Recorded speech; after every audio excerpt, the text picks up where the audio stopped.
قاعدة عسكرية سرية في مصر وراء ضربات مسيرات التركية في السودان.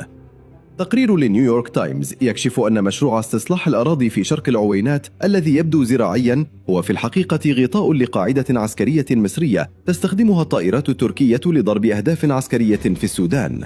صور الأقمار الصناعية توثق توسعة المطار منذ 2018 ووجود طائرات شحن تركية وطائرتين أكانجي التي تعد أحدث المسيرات التركية داخل القاعدة. انطلقت الطائرات من القاعدة المصرية لاستهداف ميليشيات الدعم السريع المدعومة إماراتياً، مما تسبب في سقوط قتلى منهم وأيضاً ضحايا مدنيين. وفقاً للصحيفة، فإن الطائرات العسكرية المتطورة بدون طيار متمركزة في مهبط الطائرات المصري وتقوم بشن غارات جوية في السودان منذ 6 أشهر على الأقل.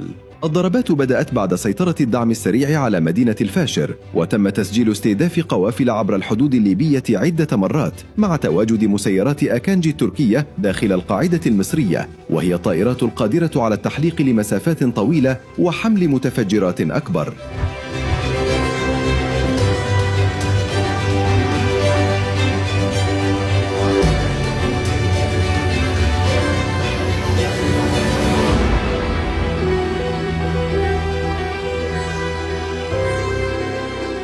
الجيش التركي نفى أي وجود له في السودان، ومصر لم تعلق، لكن تقرير نيويورك تايمز يوثق استخدام القاعدة المصرية لاستهداف ميليشيات الدعم السريع في السودان، في حين تحافظ مصر على علاقات تبدو قوية مع الإمارات.